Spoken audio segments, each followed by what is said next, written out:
Cécile Duflot, la secrétaire nationale d'Europe Écologie Les Verts et l'invitée de Preuve par 3. Bonsoir. Bonsoir. Merci d'être avec nous. Je vous annonce tout de suite les 3 étapes à franchir pour vous ce soir, Cécile Duflot.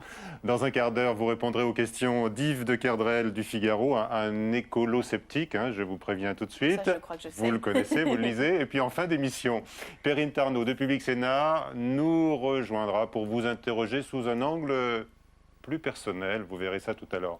D'abord, Cécile Duflot, l'actualité est celle de votre mouvement, bien sûr, qui s'interroge, dit-on, sur Eva Joly, on va en parler. L'actualité, c'est aussi ce froid qui saisit la France de façon précoce. Est-ce que ça n'éloigne pas un peu plus la question climatique de la tête des Français à l'heure de Cancun ?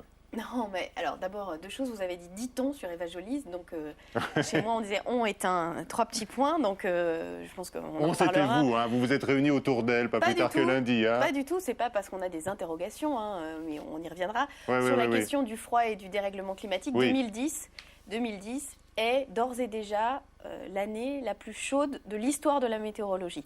Donc il y a une vague de froid qui s'explique météorologiquement parlant aujourd'hui en France. C'est pas le cas au Groenland, c'est pas le cas à l'est de l'Europe, c'est le cas en France.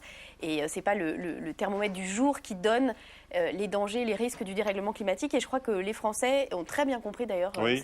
cette idée-là. C'est-à-dire que la question du dérèglement climatique, cette augmentation continue de la température qu'on connaît depuis des années, est un vrai danger pour l'avenir de notre planète et pour l'avenir de ses habitants. Voilà, il faudra le marteler, le répéter, c'est la mission que vous vous donnez, bien évidemment. C'est pas le marteler et le répéter, c'est une réalité. Il faut donc agir pour limiter ces effets, limiter le dérèglement, limiter ces effets et travailler notamment avec les pays du Sud qui en seront les principales victimes. Mais j'ai noté, Cécile Duflot, que vous n'allez pas à Cancun parce que c'est inutile, on dit que ça ne servira à rien, que ça ne rattrapera pas l'échec de Copenhague. Alors d'abord, moi je ne fais pas partie des négociateurs, mais j'irai à Cancun, dans le Lot-et-Garonne, Bon. où il y a un contre-sommet, enfin pas un contre-sommet, un moment de mobilisation, il y en aura 1000 dans le monde, à l'initiative de Via Campesina et d'un collectif d'associations, justement pour avoir une vraie mobilisation citoyenne sur ces questions et montrer quel est le lien entre ce qui se passe justement dans ces sommets, les termes des négociations, le fait qu'effectivement il faut essayer de rattraper Copenhague, c'est ça l'enjeu de Cancun, et en même temps qu'on doit pouvoir agir au quotidien, on doit pouvoir agir sur les territoires, et les élus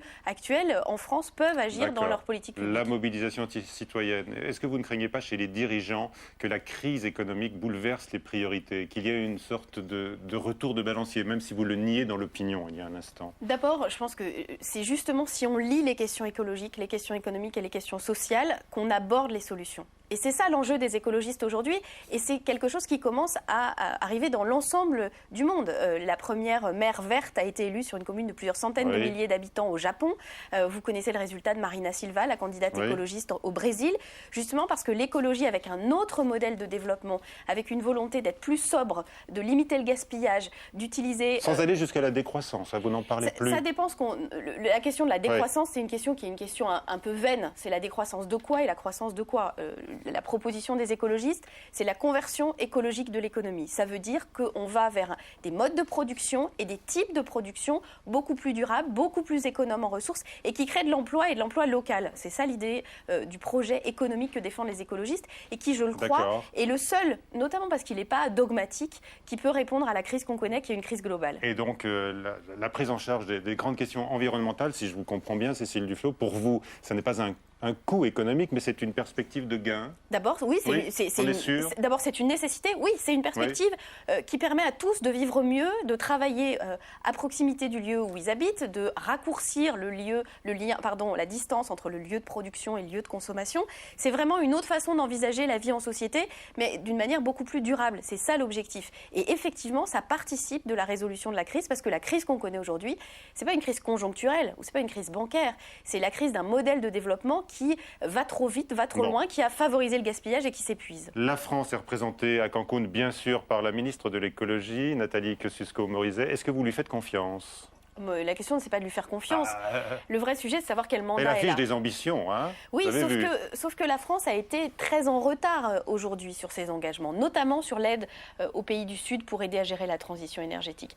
La France est celle qui contribue en proportion de ses moyens le moins en Union européenne, et qui est celle aussi qui le fait sous forme de prêt plutôt que sous forme de subvention pour aider les pays du Sud. Donc on n'est pas très responsable. On l'a vu d'ailleurs au moment de la discussion sur les quotas de pêche de thon rouge. C'est la France qui a joué un rôle négatif au sein... Là, c'est Bruno Le Maire qui a dit arrêtons d'accabler les pêcheurs. Mais il ne s'agit pas d'accabler les pêcheurs, c'est un faux débat. Il s'agit de savoir qu'aujourd'hui, pour qu'il y ait des pêcheurs, il faut qu'il y ait du poisson. Et la vérité autour du thon rouge, c'est que ce ne sont pas des pêcheurs qui gagnent de l'argent. Ce sont des armateurs qui possèdent énormément de bateaux, qui sont dans une logique capitalistique de gains à très court terme et qui épuisent les stocks de poissons. Donc le vrai sujet, c'est justement de s'inquiéter de la pêche artisanale, que les gens aient les moyens de travailler et pas juste de faire de l'argent à court terme en tuant la mer. Alors je reviens sur Nathalie Kosciusko-Morizet. Elle a donc 18 mois devant elle. Elle veut parachever la métamorphose de la société. C'est l'expression qu'elle emploie. Et sur quel dossier précis vous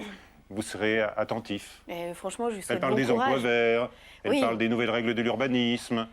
Tout ça, ce sont des choses qui font avancer votre cause. Je lui souhaite bon courage parce que je pense qu'elle est au sein d'une majorité qui a envie de tout, mais sauf de ce projet-là. Pourquoi? Parce que l'environnement, ça commence à bien faire, parce qu'un certain nombre de lobbies se sont réveillés au moment du débat parlementaire pour faire échec aux conclusions et à beaucoup de conclusions du Grenelle. On a vu ce qui est arrivé de la taxe carbone. Non, elle n'est pas toute seule. Enfin, elle n'est pas toute seule. Je crois qu'elle a fait le choix d'être membre de ce gouvernement. Je pense qu'une écologiste aujourd'hui sincère est forcément entravée dans son action au sein du gouvernement. Donc je ne sais pas quelle est la sincérité ou le fait de faire au mieux. Elle l'affiche en tous les cas, elle dit qu'elle dispose de 10 milliards d'euros du grand emprunt pour faire avancer l'innovation environnementale. Ça paraît une somme importante, ça. Ça paraît surtout une formule. Alors ? Ça paraît surtout une formule. Ça paraît surtout totalement délié de la réalité, parce que le fret ferroviaire, alors que ça devait être un des sujets après les travaux du Grenelle, a été sacrifié, parce que les investissements en matière justement de transport durable sont aussi pas à la hauteur des enjeux, mais qu'on continue de faire un aéroport comme à Notre-Dame-des-Landes. Donc il y a un double discours permanent qui est très fatigant. D'accord. Dites-moi, Cécile Duflot, quand vous regardez ce qui s'est passé au cours des dernières années, de plusieurs décennies, qui, selon vous, de la droite ou de la gauche, a le plus fait avancer la cause environnementale? C'est difficile à conclure de cette manière-là, parce que... mais il y a doute. Oui, non, mais pas évident. Je vais vous dire que le gouvernement de gauche plurielle dans lequel les écologistes étaient représentés sur les questions environnementales n'a pas été exemplaire. C'est une évidence. Et malgré tous les efforts... Franchement, à cette question, c'est la gauche, non? Non, je ne peux pas répondre franchement. Et ce que je peux vous dire en revanche, c'est qu'une ministre écologiste issue des Verts, comme l'était Dominique Voynet, a été beaucoup plus déterminée parce qu'elle était moins dans le compromis permanent avec un certain nombre de lobbies, comme sont obligés de l'être les parlementaires de la majorité aujourd'hui. Mais je vous dis aussi que la crise environnementale et la crise écologique s'est fait de plus en plus dure. Et que donc, il y a une nécessité absolue d'y répondre, notamment sur les questions de pollution, par exemple. On voit que l'augmentation de 40% en 15 ans des situations de détresse respiratoire des enfants de 14 ans, de moins de 14 ans, c'est une réalité qui est une réalité cruelle et absolument évidente pour tous ceux qui ont à prendre en charge. Tout autre chose maintenant, Cécile Duflot. Est-ce que vous vous plongez avec délectation dans les articles alimentés par les fuites de Wikileaks ?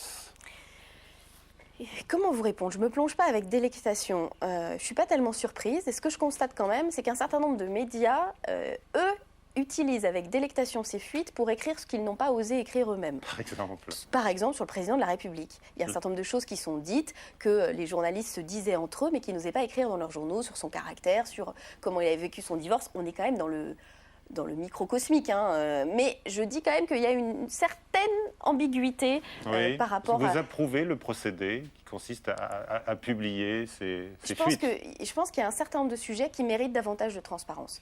Les décisions en matière d'engagement des forces armées, d'ailleurs on le voit bien, il n'y a pas eu de débat au Parlement en France sur la présence des forces françaises en Afghanistan. Ça doit faire l'objet de plus de transparence. Sur les petites histoires racontées par les ambassadeurs, on est un peu dans l'anecdote. Je pense que c'est plutôt du ressort des historiens. On fait ça avec ce qu'ont fait les ambassadeurs au XVIIe, XVIIIe siècle. Mais je pense qu'il n'y a pas une position univoque. Il y a il y a à voir en fonction des sujets, sur ce qui s'est passé en Irak, sur un certain nombre de situations. Je pense que davantage de transparence, ou en tout cas la pensée, la crainte que cette transparence puisse exister est utile à la démocratie parce qu'elle évite de faire des choses de manière opaque. Sur certains autres sujets, c'est quand même beaucoup plus anecdotique. Moi, ça ne me choque pas que des ambassadeurs disent les choses très directement ou se parlent sans le vocabulaire d'usage. Ils vont arrêter de le faire maintenant. Donc voilà, ils vont arrêter de le faire maintenant avec les fuites. Je crois qu'ils n'arrêteront pas quand même. Ça participe du débat démocratique. C'est l'expression qui a été utilisée par Eva Joly. Vous signez cette déclaration, vous êtes d'accord? Ça dépend, je vous ai dit, ça dépend des sujets. Globalement... Sur certaines questions, je pense qu'il y a des sujets qui méritent, et notamment sur, vous savez, l'escroquerie phénoménale à laquelle beaucoup ont participé sur les motifs qui ont déclenché l'intervention en Irak, sur la soi-disant guerre propre, la première guerre propre qu'on a pu connaître, toute cette propagande publicitaire de l'armée, je pense qu'elle résiste beaucoup moins bien quand il y a davantage de transparence. Globalement utile au débat démocratique, Nicolas Sarkozy lui dénonce le dernier degré de l'irresponsabilité. Je pense qu'il faut toujours être attentif. Je ne vous dis pas que c'est génial, formidable et que toutes les décisions prises doivent instantanément être sur le site internet. Je ne vous dis pas que les conversations téléphoniques doivent se faire en direct. Ce n'est pas du tout ça que je dis. Simplement, je dis que sur certains sujets, il y a besoin de davantage de transparence. On parle de l'affaire de Karachi. Mais l'affaire de Karachi et ce contrat d'armement, on sait bien que les contrats d'armement, on oublie toujours de dire que la France est la 4e exportatrice d'armes au monde, se font avec des dessous de table de manière très secrète. Si on a plus de transparence sur ces questions-là, les choses vont beaucoup mieux. Et je pense qu'on fait baisser la pression, y compris la pression et les tensions internationales, y compris militaires, à partir du moment où on permet qu'un certain nombre de choses soient plus partagées. En tous les cas, Wikileaks annonce de nouvelles révélations pour le début de l'année prochaine, cette fois sur une grande banque américaine, ces mensonges, ces entorses à l'éthique. On verra ce que ça donne. Cécile Duflot, que pensez-vous de l'appel de l'ex-footballeur Eric Cantona qui appelle donc tout le monde à vider ses comptes bancaires le 7 décembre? Je crois qu'il met les pieds dans le plat. C'est un peu sa caractéristique sur beaucoup de sujets. Il a mis les pieds dans le plat.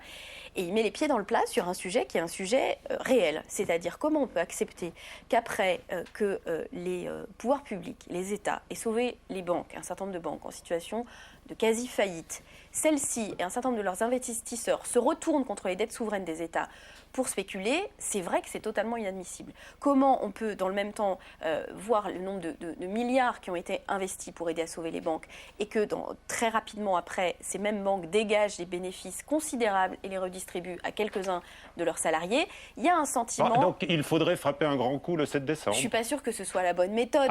Mais ça montre bien qu'il commence à y avoir un véritable ras-le-bol par rapport à cette situation. Voilà, et il faut en être conscient. Et je crois qu'il exprime de manière très simple, en fait, ce ras-le-bol que ressentent beaucoup d'habitants de ce pays, mais plus largement beaucoup d'Européens, vis-à-vis d'une obligation d'intervenir pour les banques et de cette déification des banques et de leurs acolytes, les agences de notation, qui devient effectivement très pénible. Vous savez, la question des agences de notation, qui est devenue un sujet de grande actualité, ça me pose un problème politique.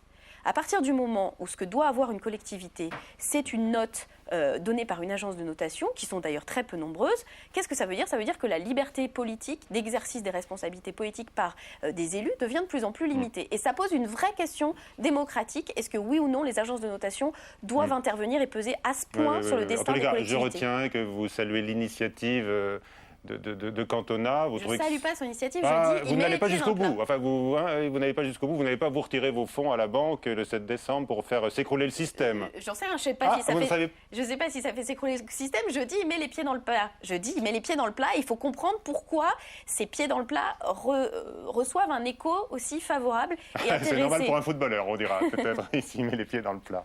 Ok, bon, on a compris votre position sur Cantona, Cécile Duflot. Yves de Kerdrel du Figaro va nous rejoindre dans un instant pour donc évoquer, entre autres, les projets d'Eva Joly, mais aussi, je le disais, les interrogations nées parmi certains responsables de votre mouvement sur elle. D'ailleurs, elle-même a fait un peu son autocritique, on va en parler. Interrogation sur laquelle, d'ailleurs, a interrogé, regardez, Élysée Cardi.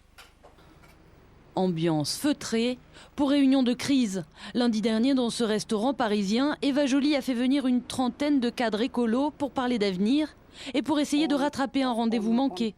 Pour sa première prestation télévisée comme candidate déclarée à la présidentielle, l'ancienne juge a raté l'essai. On prétend qu'on ne peut pas payer les retraites. Ça, vraiment, c'est du populisme, ce qu'on vient d'entendre. Et si Eva Joly ne tenait pas la route? On y croyait pourtant. Eva Joly, c'était la carte maîtresse du nouveau mouvement, celle consacrée meilleure candidate dans plusieurs sondages et dans le cœur de Daniel Cohn-Bendit, compagnon de route sur les bancs du Parlement européen. Il est délicieux, Dani. Donc ça se passe très bien, c'est quelqu'un de charmant. Personnellement, Eva Joly incarnerait Europe Écologie dans ce qu'il y a d'ouverture et surtout, c'est une candidature très éthique. Daniel Cohn-Bendit a choisi son camp. En revanche, contre les Verts, ses alliés dans le nouveau mouvement, il a toujours une charge d'avance. Les Verts sont sectaires et de toute façon, les Verts vont disparaître dans la nouvelle entité. Une attaque presque pas déguisée contre vous et les vôtres, Cécile Duflot. Vous-même, pas candidate ou pas encore. Alors, dans le tableau, il ne manquait plus que Nicolas Hulot, l'ex-futur candidat à la présidentielle de 2007. On l'a revu à Lyon au congrès du 11 novembre, jouer presque les inspecteurs des travaux finis. Bravo d'avoir mis de côté vos divergences et de vous être augmenté de vos différences. Eva Joly, Daniel Cohn-Bendit, Cécile Duflot, Nicolas Hulot. Pour éviter que la guerre des égos ne s'éternise vraiment, on envisage une accélération du calendrier pour décider du candidat à la présidentielle. Voilà, Cécile Duflot. Oui, on parle un petit peu de la situation interne au Vert comme vous. Hein, c'était lundi ce déjeuner à la Rotonde à Paris. Pas du tout là où vous avez filmé. À la Rotonde, sur le trottoir d'en face. Yves de Kerdrel du Figaro nous a rejoint. Oui, bonsoir. Alors, on a entendu Nicolas Hulot qui disait augmentez-vous de vos différences. On a pourtant l'impression qu'actuellement avec Eva Joly, vous avez effectivement beaucoup de différences, mais aussi pas mal de divergences à l'intérieur du mouvement Europe Écologie Les Verts. Alors d'abord, je vais vous dire une chose très simple, ça n'est pas vrai. C'est beaucoup mieux de faire le feuilleton. Et si Cécile Duflot revenait, et si Cécile Duflot savonnait la planche de... Eh ben non. D'abord, moi je pense qu'Eva Joly est une personne absolument remarquable. Elle incarne aussi ce chemin vers le politique que font un certain nombre de gens. Elle n'a pas été une femme politique toute sa vie. Et évidemment, quand elle est face à Nadine Morano qui lui fait son numéro, qui peut dire n'importe quoi avec un air assuré tout en secouant son brushing, Eva, elle est un peu sciée. Ben oui, ben voilà. Non, mais sans entrer dans les questions de coiffure, donc, je vous dis... sans entrer dans les questions de coiffure, certains chez vous la trouvent ringarde. Qui la trouve ringarde ? C'est qui certains chez vous ? Écoutez, je lis les journaux comme vous. Et oui, mais moi je lis les journaux et je sais que des fois ils écrivent pas tout à fait des choses justes. Donc dites-moi qui chez moi a dit Eva Joly est ringarde et je vous répondrai, je pense que personne ne l'a dit. Pourquoi ? Parce qu'elle ne l'est pas. Elle est différente. Elle a un profil particulier. Elle ne parle pas comme on parle quand on a fait des heures de média training et quand en plus on a l'entraînement. Elle parle avec sa façon de s'exprimer, avec la volonté d'aller dans les détails, d'être très honnête sur ce qu'elle dit, de ne pas en rester à la formule. Et donc voilà, ça choque, ça change. Mais vous savez, moi, il y a quelques années ou quelques mois, on disait que j'étais un peu bizarre et que je ne savais pas forcément bien m'exprimer parce que je n'avais pas le langage châtié d'un journaliste du Figaro. Bon, bah voilà, c'est la vie. Gardez votre langage, hein, Cécile Duflot, mais dites-nous quand même, Eva Joly, elle est sous surveillance. Mais pas du tout, elle n'est pas sous surveillance. C'est inconcevable d'imaginer ça. Comme disent les agences de notation que vous aimez beaucoup. Vous avez compris ? Oui, tout à fait. Que j'aimais beaucoup les agences de notation. Voilà. Bah, je vous dirais la même chose, c'est-à-dire que c'est pas parce qu'on ne complaît pas à l'image auquel on doit se conformer quand on est une femme politique qu'on ne parle pas à une grande partie de la population. Premier élément. Deuxième élément, elle n'est pas sous surveillance. Oui. Elle a une équipe, comme tout le monde a une équipe. Et aujourd'hui, ce qu'on a réussi à faire justement au sein des écologistes, mais je comprends que ça vous dérange parce qu'il faut en permanence essayer de trouver les voies et les moyens pour montrer que ce n'est pas vrai. C'est de créer une véritable équipe. C'est pour ça aussi que je ne suis pas candidate à la présidentielle. C'est parce que c'est ça qui m'intéresse, de créer ce collectif, ce rassemblement. Mais ce qui peut déranger le collectif, c'est qu'un sondage montre que vous, Cécile Duflot, vous incarnez bien mieux les valeurs écologiques que Eva Joly. Ça pose un problème pour votre mouvement, pour votre posture pour la présidentielle. Non, pour deux raisons. La première, c'est que si peut-être j'avais la grosse tête ou que je me sentais vulnérable, je veux dire ah oui, mais quand même, eh ben, je peux vous dire, ça n'arrivera pas. Donc vous pouvez encore terminer vos journaux, vos reportages en disant et Cécile Duflot, ceci, cela. La réponse, je l'ai dite depuis très longtemps et je suis constante. Il n'y a pas que vous, on a évoqué également Nicolas Hulot. Oui, ça c'est un autre sujet. Et la question de Nicolas Hulot, c'est une question qui se pose à lui. Mais de la même manière, je pense qu'il faudrait être capable de faire tirer tout le monde dans le même sens. Pourquoi ? Parce que les enjeux de l'écologie politique, aujourd'hui, c'est des enjeux très importants. C'est des enjeux qui ne supportent pas. On ne peut pas dire qu'effectivement, il y a un risque sur l'avenir de la planète et passer notre temps à se disputer entre nous. C'est totalement insupportable. Par ailleurs, cette équipe, elle se constituera avec tout le monde, y compris avec Yves Cochet, qui aujourd'hui est encore candidat, puisqu'il y aura une primaire. Donc nous avons 2 candidats pour l'instant. Plutôt prévu peut-être ? Oui, enfin en même temps, c'est moi qui ai dit ça, raccourcir les délais, alors qu'en fait on ne les a jamais décidés, puisque formellement on va les décider le 11 et 12 décembre. Donc, D'accord. Alors, ringarde, on peut quand même trouver que Eva Joly a un programme qui peut être un peu ringard, par exemple, en matière de fiscalité. En matière de fiscalité, elle veut fortement augmenter les impôts. Ça vous a pas échappé? Parce que c'est moderne de baisser les impôts. Non, c'est juste pas, comme ça. Non. J'ai repris son programme, ses idées. Et alors, elle veut créer des tranches de 50, 60, 70% sur l'impôt sur le revenu, c'est quand même beaucoup. C'était le programme de Roosevelt. Hein. Actuellement, la tranche... Gros révolutionnaire écologiste ringard. Oui, c'est connu. Simplement, Roosevelt. 50%, ça s'appliquera pour les gens qui toucheront 70 000 euros. C'est-à-dire un couple dont monsieur et madame travaillent et gagnent tous les deux 3 000 euros par mois. Non, alors d'abord, il faut dire les choses assez simplement. La fiscalité... Non, c'est vrai, non, ça. Mais je vais vous dire, c'est dans son programme. Attendez, je vais vous dire ce que c'est que la fiscalité pour moi, parce que c'est un sujet intéressant, mais c'est un sujet qui est un sujet secondaire. C'est-à-dire que la fiscalité est l'outil qu'on utilise au service d'une politique. Ce n'est pas un projet politique en soi. Une politique de redistribution. Une politique qui a plusieurs objectifs.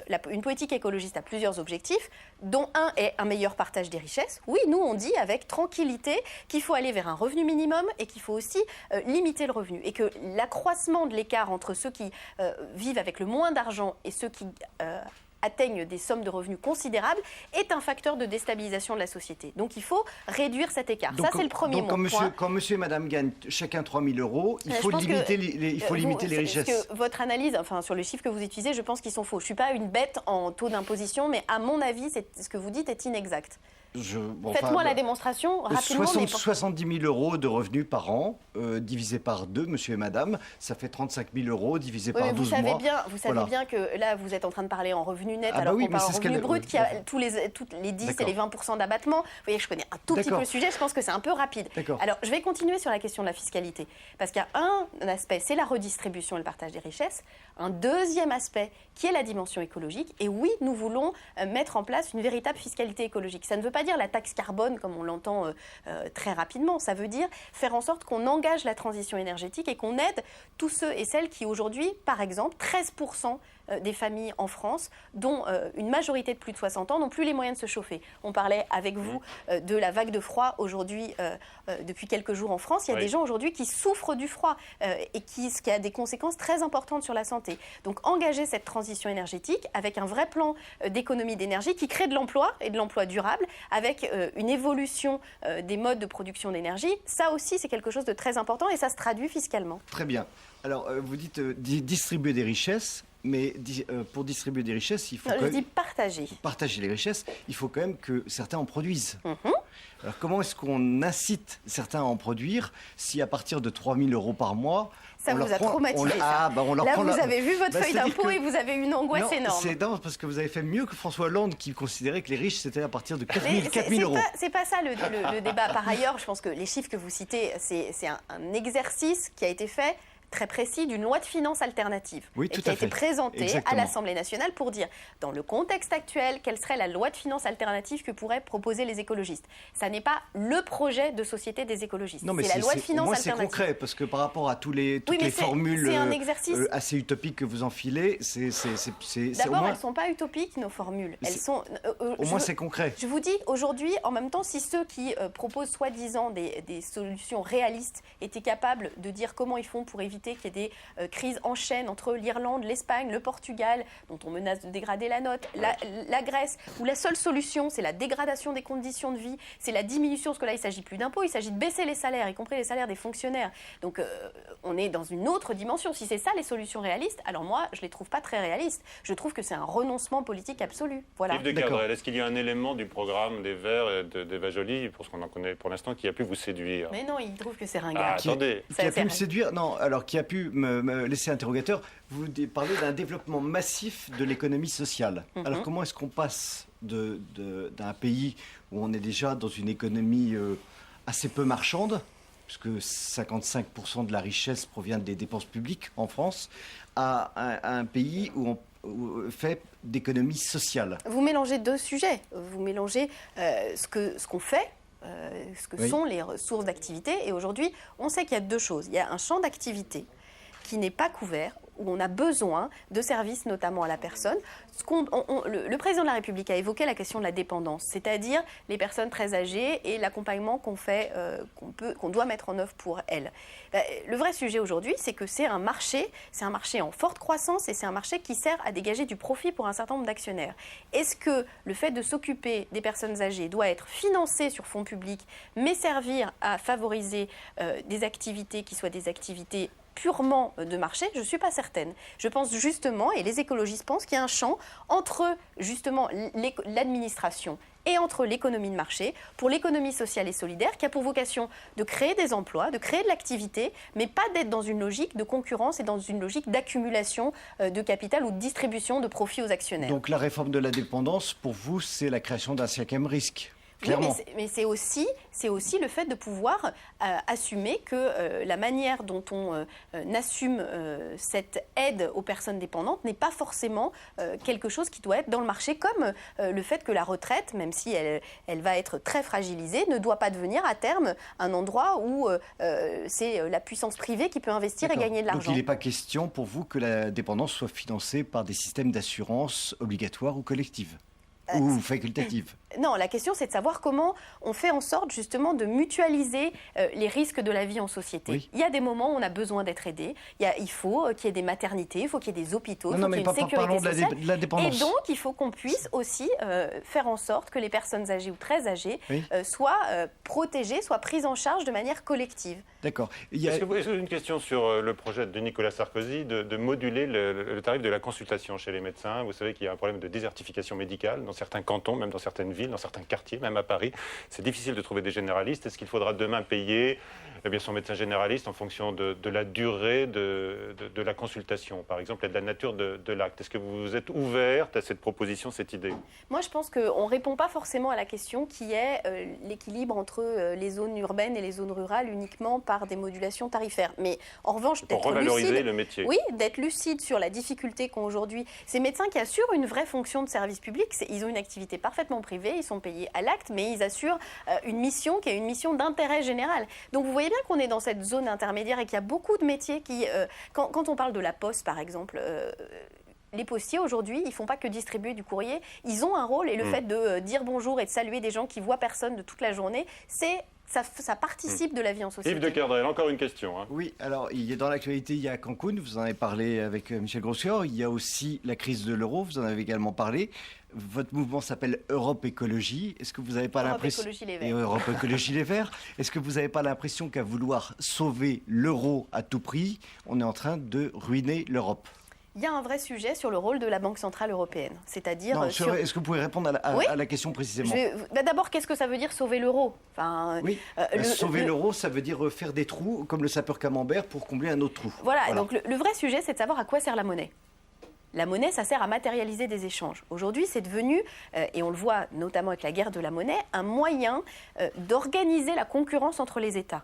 Donc c'est là où ça dysfonctionne totalement. Et vous parliez de réalisme, excusez-moi de vous dire que la guerre des monnaies, c'est-à-dire l'organisation de la concurrence entre les pays même, ça déstabilise la planète et tous les habitants. Mais à l'intérieur de la zone euro, il n'y a pas de guerre des monnaies. Non, c'est heureux. Mais en même temps, vous avez raison, au motif d'un certain nombre de critères, et notamment des critères de Maastricht que l'on ne respecte pas, pour une part d'entre eux, on a obligé à des politiques qui étaient des politiques extrêmement brutales vis-à-vis des populations, qui ne sont pas des investissements sur le long terme. Et ce que devrait être l'Europe aujourd'hui, c'est d'être une zone qui est capable de mener des politiques plus ambitieuses, avec un vrai budget européen, avec un autre rôle pour la Banque Centrale Européenne, avec un plan d'urgence sociale, avec cette capacité d'intervenir de manière collective. Et plus de dette, donc.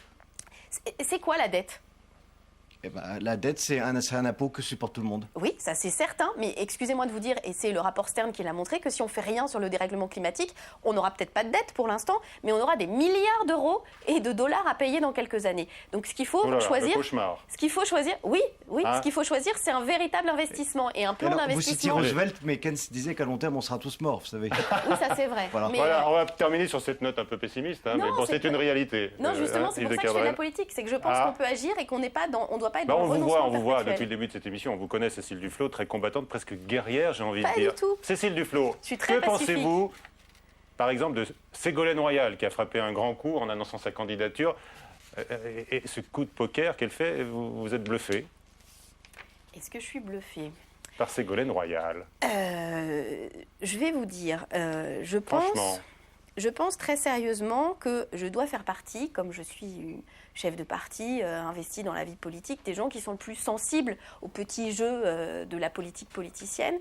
Et je lui suis de moins en moins, parce que je pense que, et c'est pas une formule, au moment où on doit faire face à des enjeux aussi importants. Je vous posais une question sur Ségolène Royal. Là. Mais j'ai pas tellement de choses à dire. Moi, ce que j'espère, je souhaite qu'on soit en capacité, avec la gauche et les écologistes, de battre Nicolas Sarkozy. Peut-être que les socialistes, avec le spectacle qu'ils donnent en ce moment, sont irresponsables au point de ne pas être prêts pour le rendez-vous de 2012.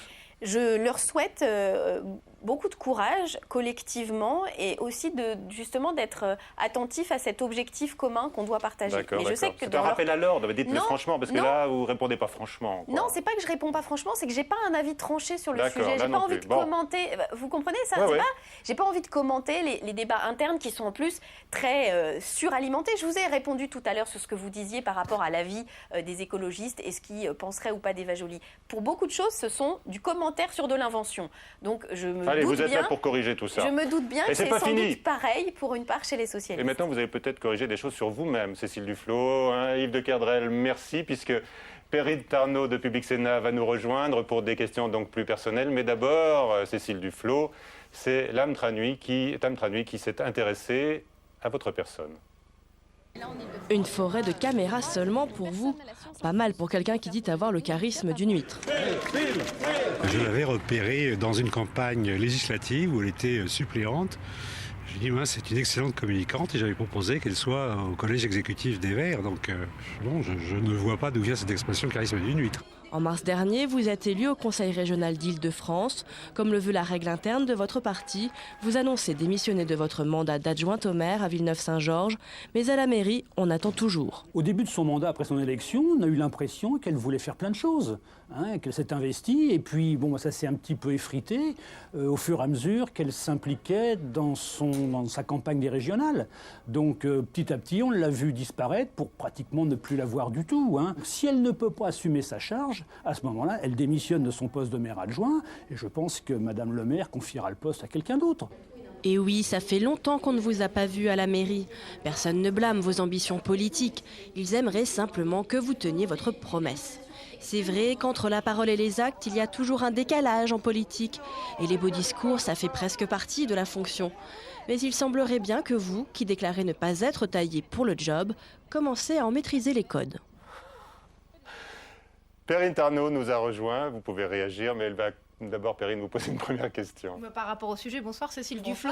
La règle du non-cumul des mandats, elle existe, non, chez les Verts et chez Europe Écologie. Oui, et d'ailleurs c'est aussi pour ça que je ne suis pas candidate au sénatorial ou que je n'ai pas été candidate aux européennes. Mais il a raison. Êtes conseillère municipale et conseillère régionale. Voilà, mais il a raison. Donc la personne que vous interrogez est le chef de l'opposition de l'UMP au conseil municipal de Villeneuve-Saint-Georges. Il a raison, je me suis beaucoup investie au début de mon mandat et si je l'ai fait moins, c'est pas par investissement national et d'ailleurs c'est un peu un regret, c'est que le fonctionnement de la majorité avec la maire communiste de ma ville est difficile et comme ça arrive parfois. Mais vous n'envisagez pas de laisser tomber ce mandat ? Mais je fais partie d'un groupe et les choses sont presque abouties. On était en réunion lundi soir pour acter les choses puisque notre majorité est composite, mais le groupe dont je fais partie est un groupe dans lequel sont Europe Écologie Les Verts, le PRG, ainsi que le Parti Socialiste et des Citoyens et donc c'est un groupe que je respecte beaucoup, c'est des élus locaux très engagés et je veux travailler avec eux. Mais c'est vrai qu'il a raison, Philippe Gaudin. C'est un petit regret. Il a enfoncé un petit coin là. Non, pas un coin. Vous allez vous mettre en accord avec votre engagement, bien sûr. Mais parce que ça se passe mal avec votre allié communiste, c'est ça la raison. Pas sur le principe du non-cumul. Non, pas du tout. Oui, c'est parce que c'est difficile d'exercer une quelconque responsabilité dans une municipalité où on considère que si on n'est pas communiste, on ne peut pas avoir une quelconque délégation de fait. Mais c'est la vie. C'est un peu. Je vous dis, c'est un vrai regret parce que moi j'avais envie et besoin de cet investissement local et d'ailleurs je garde un lien très très fort avec cette ville et avec ses habitants et je continuerai, voilà, quoi qu'il arrive. Alors, à 35 ans, Cécile Duflot, on a l'impression que vous cumulez déjà plusieurs vies. Vous avez un DEA de géographie, vous avez fait l'ESSEC, en même temps vous avez travaillé, vous avez eu 4 enfants, vous avez pris la tête des Verts, vous avez formé Europe Écologie. Est-ce que vous êtes une femme pressée ? Je conçois que quand on le dit comme ça donne cette impression-là. Moi, j'ai absolument pas ce sentiment. Je ne suis pas pressée. J'ai pris les choses et c'était bien de montrer Alain Lipietz. Oui, c'est Alain Lipietz qui m'a proposé de rentrer à la direction des Verts. Et c'était pas du tout dans mes plans. J'avais pas organisé ça. Et ça s'est fait un peu par hasard, le hasard d'une rencontre. Voilà, il y a beaucoup de choses dans ma vie qui sont des hasards et des choses qui se sont bien passées. Mais après, la vie est longue. Peut-être que j'aurais besoin de me reposer pendant un certain temps. Mais quelle définition vous donneriez ? Quel adjectif ? Je sais pas, je suis un peu aventureuse peut-être, donc j'ai pas très peur et je me lance assez facilement. Et après, je suis mordue, mais c'est pas tellement parce que je suis pressée. Aventurière, mais pourtant, vous évoquez, quand vous parlez de votre enfance, de votre jeunesse, votre timidité. On a du mal à vous croire aujourd'hui, quand on vous voit sur les plateaux de télévision, c'est vrai ? Vous étiez timide ? J'étais monstrueusement timide. D'ailleurs, au tout début, où j'ai commencé à apparaître à la télévision, les amis de mes parents, ils les appelaient en disant « c'est Cécile, c'est pas possible ». Donc c'est un message d'espoir pour tous ceux qui ont été timides. Oui, j'étais... D'ailleurs, je le suis toujours un peu. Donc, mais comme j'ai cette notoriété maintenant et puis cette existence médiatique, personne ne croit que c'est ça et du coup je peux paraître peut-être hautaine ou distante. Alors faut être très vigilant. Je le disais tout à l'heure, combattante et même guerrière. Quand on entend et quand on voit Daniel Cohn-Bendit faire de la politique, on a l'impression qu'il y prend un immense plaisir. D'ailleurs, il le partage. C'est pas tout à fait votre cas. On n'a pas l'impression forcément que le plaisir soit au rendez-vous du combat politique chez vous. Si, c'est pas complètement vrai. Il y a plein de fois où je suis très contente et en fait, moi, ce qui me motive beaucoup, c'est ce qui se voit pas, c'est que derrière ce que je fais moi, il y a une vraie équipe de gens avec qui je travaille, en qui j'ai confiance, qui sont là pour certains depuis des années, même quand ils sont très jeunes, et à qui j'ai envie de faire plaisir et qui soient contents de notre travail commun que je mets en lumière. L'équipe des 51 élus du groupe au Conseil régional d'Île-de-France, c'est très important pour moi. Ça ne fonctionnerait pas sur une seule personne ou sur la mise en avant de quelqu'un. C'est vraiment là qu'est la source et la racine de mon engagement. Alors, on dit toujours ça, sauf que pour moi, c'est vraiment très vrai. D'ailleurs, quand je suis seule ou isolée, je suis beaucoup moins bonne. On a l'impression que vous avez mal vécu, en fait. La médiatisation qui vous est tombée dessus, c'était à peu près à l'été 2009. C'est ça, tout d'un coup, vous êtes devenue la chouchou des médias dans le milieu politique. Ça vous a fait quoi ? Instantanément, je me suis dit, oulala, au moment où on va dire l'espoir déçu, Cécile Duflot, tout ça, ça va être triste. Donc au moment où c'est arrivé, j'étais déjà craintive de la suite. Vous n'étiez pas dans l'euphorie ? Non. Et je pense que c'est une vraie protection. Sans doute, ça provient de mon éducation, ça provient du fait que ma famille est assez indifférente au fait que j'existe médiatiquement, voire même qu'ils voient des inconvénients. Donc ça vaccine et ça dédramatise les choses très vite. Ouais, vous avez du mal à être reconnu dans la rue, ça c'est des choses qui vous gênent. C'est toujours bizarre, c'est une impression bizarre, surtout que j'ai pas changé de vie depuis et que je trouve que des fois c'est curieux. Quand je suis venue tout à l'heure, il y a quelqu'un qui m'a dit je vous félicite d'être dans le bus, Madame Duflot. Qu'est-ce que vous voulez répondre à quelqu'un qui vous félicite d'être dans le bus ? Donc des fois je me sens un peu bête quoi. Et puis il y a des moments où on est de mauvais poil et on n'a pas tellement envie d'expliquer pourquoi les écologistes sont pas utopiques à 22h30 dans le RER quoi. Voilà. Ouais, mais cette surexposition effectivement elle peut causer parfois aussi des dégâts. Est-ce que vous en avez gardé quelques traumatismes ? Il faut relativiser quand même. Il y a des traumatismes et des dégâts bien plus graves sur bien plus d'autres choses. C'est quand même totalement anecdotique. J'ai une chose importante, mais pour l'instant j'ai réussi, c'est que je voulais absolument préserver ma famille et pas rentrer dans le jeu qui est presque devenu obligatoire des politiques où il faut montrer sa famille. J'ai été d'une rigueur et d'une dureté sur ce sujet très grande et pour l'instant ça a fonctionné. Je pense que c'est là que j'aurais le plus peur qu'il se passe quelque chose de traumatique, comme vous dites. Pour revenir à votre parcours, vous avez quand même commencé à militer très jeune, à l'adolescence, vers 14-15 ans, je crois, aux jeunesses ouvrières chrétiennes. Qu'est-ce qui vous a poussé vers ce milieu-là ? En fait, au départ, j'étais dans une association d'enfants qui s'appelle l'Action catholique des enfants, qui faisait des activités le mercredi, qui étaient très ouvertes, parce que ça m'a donné cette étiquette plus ou moins catho, que je ne redis pas, parce que ça fait partie de mon histoire, c'est vrai.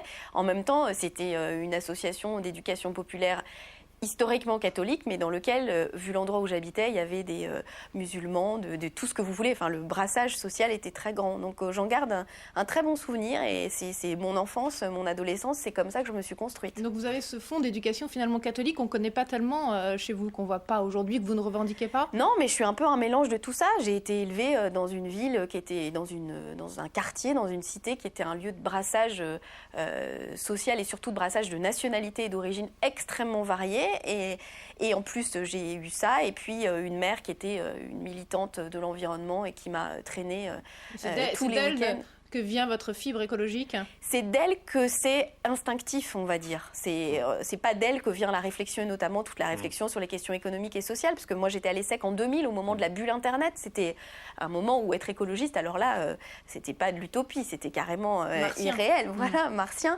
Mais c'est de là que vient la racine aussi de mes convictions. C'est que fibre sociale aussi, quand même, hein, beaucoup. On l'a vu dans l'émission. Est-ce que vous vous sentez parfois quand même en décalage et même gêné par Daniel Cohn-Bendit, qui lui incarne une aile libérale, libertaire, hein? Non, je me sens pas en décalage ni gênée par Daniel Cohn-Bendit. Je me sens différente. Différente. Oui, mais en même temps, excusez-moi. Et sur le plan des valeurs, par exemple, sur le plan des valeurs. Il n'y a pas beaucoup de gens, d'abord, en termes de caractère, vous parlez tout à l'heure de sa manière de faire de la politique, il n'y a pas beaucoup de gens qui sont rentrés dans les livres d'histoire à 22 ans. Enfin, c'est quelqu'un, pour le coup, et c'est pas là, dans la rue à Paris. Effectivement, en termes de précocité. Non, mais c'est sans commune... Oui, mais c'est sans commune mesure. Quoi que je fasse dans la suite de mon existence, de alors, toute différente. façon, c'est sans commune mesure. Différente, mais différente en termes de parcours. Mais du coup, c'est ça que je trouve enrichissant. Moi, j'aime bien, on a discuté ensemble hier soir, et c'est bien justement de ne pas être dans le même moule, d'avoir des gens différents. Et je lui dis, des fois tu dis des choses un peu brutales. Il me dit, t'as qu'à dire que t'es pas d'accord. Je dis, oui, mais tu sais, moi mon truc c'est plutôt de dire qu'on travaille tous ensemble. Lui, il est beaucoup plus... Voilà, il dit les choses, en même temps, il a gardé une liberté, pour ça, c'est un modèle. Il a gardé une liberté d'expression absolument totale. Donc, à lui, vous laissez le côté bordélique et vous incarnez l'unité, c'est ça, en fait? Ouais, je pourrais vous pas êtes dire répartis un peu les rôles. Non, je ne pourrais jamais dire que je ne suis pas bordélique, sinon je pense qu'il y a des gens qui m'en voudraient énormément. Mais j'ai une approche, oui, moi j'aime bien qu'on essaye de résoudre les conflits, alors que lui, il aime bien mettre les sujets qui font mal sur la table, y compris publiquement. Donc, mais je pense qu'on a tous les deux raison. Et finalement, ça fonctionne bien aussi parce qu'on enrichit ce mouvement de nos différences. Votre accession très rapide, on l'a dit, chez les Verts, vous la devez quand même à la parité. En partie, oui, c'est une certitude. Pas le fait que je sois devenue secrétaire nationale, mais le fait que je sois entrée à la direction, comme l'a dit Alain Lipietz, c'est une certitude. Il n'y aurait pas eu la parité dans cette instance, jamais je serais devenue déléguée à l'organisation et à la réforme participative interne. Vous nous avez dit tout à l'heure que vous ne deviendrez pas sénatrice, que vous ne pouvez pas le devenir, après cet engagement que vous avez rappelé tout à l'heure. Est-ce la meilleure image de l'écologie, les tractations actuelles entre les Verts et le Parti socialiste pour trouver un nombre de sièges réservés suffisant? D'abord, le vrai problème, c'est les modes électoraux qu'on connaît dans notre pays. Moi, je veux une chose, c'est qu'on élise à l'Assemblée nationale et au Sénat qui serait un Sénat des régions, et à l'Assemblée nationale, des parlementaires en fonction du vote des électeurs. Le problème du système du scrutin uninominal à 2 tours, c'est qu'il empêche, on pourrait faire 20% partout en France, on aurait 0 député. Et donc, du coup, il faut en passer par ces accords, ce qui est effectivement ni la chose la plus agréable à faire, ni la chose la plus évidente, mais je reconnais qu'aujourd'hui, la direction du Parti socialiste et Martine Aubry font que les choses se déroulent dans un bon climat et que c'est plutôt constructif de travailler de cette manière. Et que demain, vous aurez votre groupe au Sénat. Je l'espère bien. Ça fait partie des négociations actuelles. Ça fait partie de la feuille de route. On en parlera la semaine prochaine avec tout à fait, quand même. notre prochain invité qui sera justement Jean-Pierre Bel, le président du groupe socialiste au Sénat. Merci Cécile Duflot d'avoir été avec nous lors de ce Preuve par 3. Bonsoir à tous. Bonsoir.